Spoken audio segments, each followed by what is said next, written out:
5,000 টাকাতে শুরু করেছিলাম। তো তখন 3 মাসে 8,000 টাকা হয়েছিল। আচ্ছা, তো ওই 3,000 টাকায় প্রফিট হয়েছিল, তখন সেই 3,000 টাকাটাই আমার কাছে আত্মবিশ্বাস। আর এখন আপনি ইয়ারলি কত ইনকাম করছেন?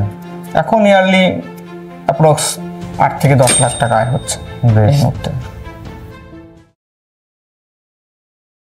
নমস্কার দর্শক বন্ধুরা, লাইফ লেসন স্টুডিওর আরও একটি নতুন ভিডিওতে আপনাদের স্বাগতম। আজকের এই বিশেষ ভিডিওতে আমরা আপনাদের এমন এক সফল মানুষের সফলতার গল্প শোনাবো, যিনি একসময় মাশরুম চাষ করে আয় করেছিলেন মাত্র 3,000 টাকা, আর আজ তিনি মাসে আয় করছেন কয়েক লক্ষ টাকা। আজকের অতিথি আমাদের সাথে আছেন বিশ্বাস মাশরুম সেন্টারের প্রতিষ্ঠাতা রবিন বিশ্বাস। শুনতে পারবেন কিভাবে তিনি শুরু করেছিলেন তার যাত্রা, কী ধরনের চ্যালেঞ্জ তার পথের মাঝে এসেছিল এবং কিভাবে তিনি সেগুলো অতিক্রম করে আজ সফলতার শিখরে পৌঁছেছেন। এছাড়াও আজ তার ব্র্যান্ড শুধু নিজের সফলতা নয়, কিছু মানুষের জন্য কর্মসংস্থানেরও সুযোগ।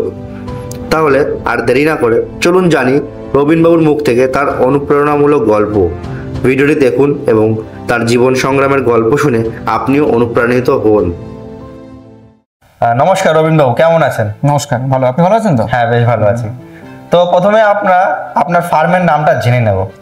আমার ফার্মের নাম হচ্ছে বিশ্বাস মাশরুম সেন্টার। আচ্ছা আচ্ছা আচ্ছা রবিনবাবু, এই যে মাশরুম ফার্মিং আপনি কবে থেকে করছেন? আমি 6 বছর রানিং প্রায়। আচ্ছা, এই মাশরুম ফার্মিং করার আগে কি আপনি অন্য কোনো কাজ করতেন? হ্যাঁ, একটা কোঅপারেটিভ ব্যাংকে কাজ করতাম। আচ্ছা আচ্ছা, তো সেখান থেকে ছেড়ে মাশরুম ফার্মিংয়ে কিভাবে? আমার ছোটবেলা থেকে এগ্রিকালচারের উপর একটা শখ, এগ্রিকালচারটা নিয়ে কাজ করা, এটা আমার ভালোবাসা এক কথায়। তো আমি সেইভাবেই আর কি মানে মাশরুমে আসা, এটা এমন কোনো বিষয় না কেউ ফোর্স করা বা কোনো ইয়ে নেই, আমার আগ্রহ সহিত আসে এখানে আসা। আচ্ছা, এই যে ব্যাংকিং সেক্টরে কাজ করতেন, একটা ভালো মোটা অঙ্কের মাইনে ছিল, তো সেখান থেকে ছেড়ে মাশরুম ফার্মিং, তো আপনার জীবনে কখনো মনে হয়নি যে ইনকাম করতে পারবো কিনা, এখান থেকে ঠিকঠাক লাভ হবে কিনা? না না না, ছোটবেলা থেকে চ্যালেঞ্জ জিনিসটা ভালো লাগতো। আর যে কোনো জিনিস, যে কোনো মানুষই সে যদি সেটা নিয়ে মানে সময় দেয়, সে জিনিসটা তার হবেই। এটা একদম বাস্তব আমার জীবনে আমি নিজে এটাই দেখেছি। আচ্ছা, এই যে মাশরুম চাষ, এটা আপনার মাথায় আসলো কি করে? আমি ছোটবেলা থেকেই কৃষি, গাছপালা জিনিসটা নিয়ে একটু আগ্রহী। নেট ঘাটা, তারপরে ইউটিউব দেখা, এখান থেকে তারপরে ওখান থেকে একটা আইডিয়া আসলো যে মাশরুমটা একটা অর্গানিক ফুড। তারপর সেই বিষয়টা নিয়ে আমি আগ্রহী হই কীভাবে এটা করা যায়, তারপর আস্তে আস্তে এই কাজটাই করি। আচ্ছা, এই মাশরুম চাষের পাশাপাশি কি আপনি অন্য কোনো কাজের সাথে জড়িত? না, আমি অন্য কোনো সঙ্গে জড়িত নাই, কারণ আমি এটাই সবাইকে উদ্দেশ্য এটাই বলার, যে কাজটা যে মানুষের যে ব্যবসায় করুক না কেন, সেটাকে সম্পূর্ণ সময় দিতে হবে তাকে, তাহলেই সেই সময়ের পরিমাণে ফল সে পাবে। আচ্ছা, আর আপনার এই বিশ্বাস মাশরুম সেন্টারে কি কি ধরনের মাশরুম আপনি চাষ করেন? আমাদের এখানে সিজনাল মাশরুম চাষ হয়, ওয়েস্টার, মিল্কি, 2 ধরনের। আচ্ছা, সিজনাল মাশরুম আমরা করে থাকি। বেশ। আচ্ছা, বিশ্বাস মাশরুম সেন্টারের পেছনে চ্যালেঞ্জগুলো কি কি ছিল, যদি দর্শকদের একটু তুলে ধরতেন? চ্যালেঞ্জ ছাড়া জীবন হবে না, চ্যালেঞ্জ নিয়েই জীবন আমাদের। তো চ্যালেঞ্জ প্রথমত মাশরুম সেন্টার করব, গ্রামের লোক বলছে, বিভিন্ন পরিহাস করা, পড়াশোনা করেছি, তারপরে মাশরুম নিয়ে কাজ করব একটা চাকরি না করে, বিভিন্ন চ্যালেঞ্জ, জীবনে চ্যালেঞ্জ থাকবেই। আর এটা মনে রাখতে হবে, যত চ্যালেঞ্জ আসবে জীবনের মনোবল বাড়াতে হবে, মনে শক্তি রাখতে হবে, সে একটা মানে তার লক্ষ্যে সে পৌঁছাবেই। এটাই আমার উদ্দেশ্য, এটাই বলা। সেই সময় কি আপনি ভেঙে পড়েছিলেন? না, তবে ততটা ভেঙে পড়িনি, সেক্ষেত্রে মনোবল বাড়াতে হয়েছে। কিন্তু হ্যাঁ, সময়টা একটু চ্যালেঞ্জিং হয়ে যায়, সেই সময়টা পার করা, সেই সময়টা একটু কষ্ট করে পার করতে পারলেই তার জীবনে সাকসেস আসবেই। আচ্ছা, সেই সময়টা আপনি কি করে অতিক্রম করেছিলেন? সময়টা অতিক্রমের উদ্দেশ্যটা এটাই যে সময় একভাবে যায় না জীবনে, সেই সময়টা অতিক্রম হয়ে গেলে বেটার সময় আসবেই। তার জন্য সেটাকে ধৈর্য ধরে থাকা ছাড়া আর কোনো উপায় নেই। আপনি সেই সময়টা অপেক্ষা করেছিলেন ধৈর্য ধরে, এবং এটা নিয়ে রিসার্চ করতাম ভিতরে, মোবাইল ঘাটা, বিভিন্ন গুগল সার্চ করা, যেটা কিভাবে কি করা যায়, এইভাবেই আর কি। আচ্ছা আচ্ছা, আপনার সেন্টারে এখন কতজন কর্মী আছে? আমার সেন্টারে 10 জন আছে টোটাল, 6 জন পার্মানেন্ট আর 4 জন ক্যাজুয়াল কর্মী এখন কাজ করছেন। আচ্ছা রবিনবাবু, আপনার জীবনে সব থেকে টার্নিং পয়েন্ট কোনটা ছিল? টার্নিং পয়েন্ট এখানে ধরেন আমি 18 থেকে মাশরুম চাষটা করছি, তখন স্লোলি এবং ছোট আকারে ছিল, ক্ষুদ্র পরিসরে। সেটা 20-21-এ আমাদের যে করোনাটা আসলো, তখন একটু সমস্যা ছিল। তারপরে 21-22-এর থেকে আমাদের যেভাবে আস্তে আস্তে মার্কেট পেয়ে গেলাম, তারপরে আস্তে আস্তে পিছনে তাকাতে হয়নি। তারপর আস্তে আস্তে তো এখন একটা ভালো পরিসর এসে গেছে। আচ্ছা, আপনি যে বললেন 2018 সাল থেকে আপনি মাশরুম ফার্মিং স্টার্ট করেছিলেন, তো সেই সময় প্রথম আপনি কত ইনকাম করেছিলেন? তখন আমার স্টার্ট করেছিলাম শুরু 5,000 টাকাতে শুরু করেছিলাম। তো তখন 3 মাসে 8,000 টাকা হয়েছিল। আচ্ছা, তো ওই 3,000 টাকায় প্রফিট হয়েছিল। তখন সেই 3,000 টাকাটাই আমার কাছে আত্মবিশ্বাস, 3 লক্ষ টাকার মানে 3 কোটি টাকার আত্মবিশ্বাস বললেও চলে। আর এখন আপনি ইয়ারলি কত ইনকাম করছেন? এখন ইয়ারলি অ্যাপ্রক্স 8 থেকে 10 লাখ টাকা আয় হচ্ছে বেশ। এই মুহূর্তে। 6 বছরের জার্নি এটা।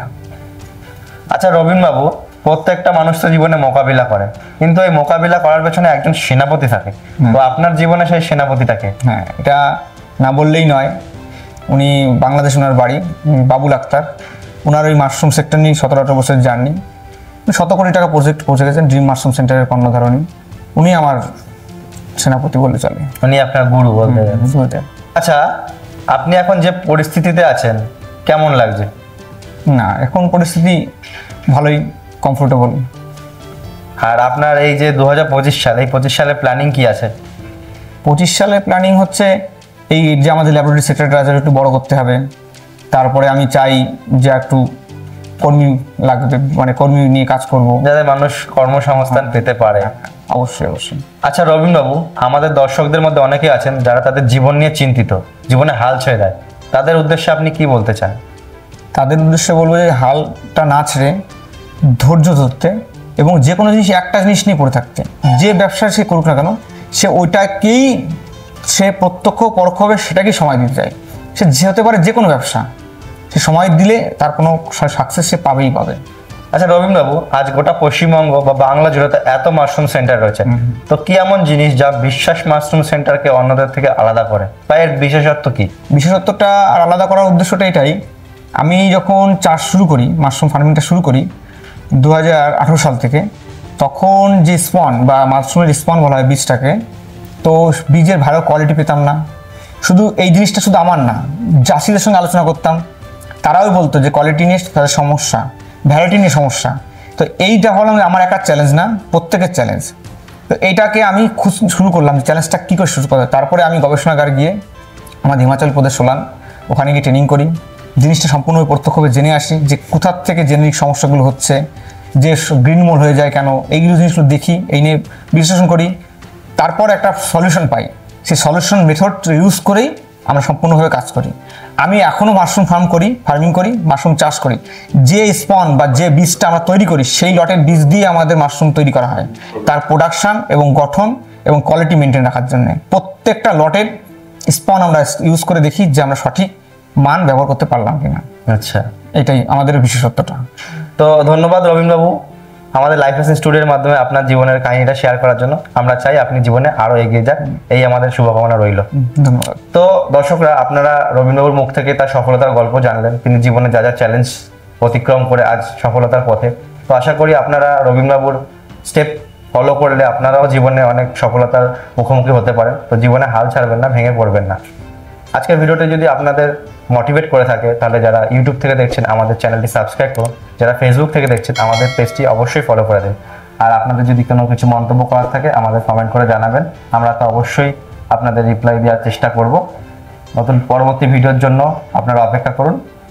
ততক্ষণ ভালো থাকুন, সুস্থ থাকুন। ধন্যবাদ।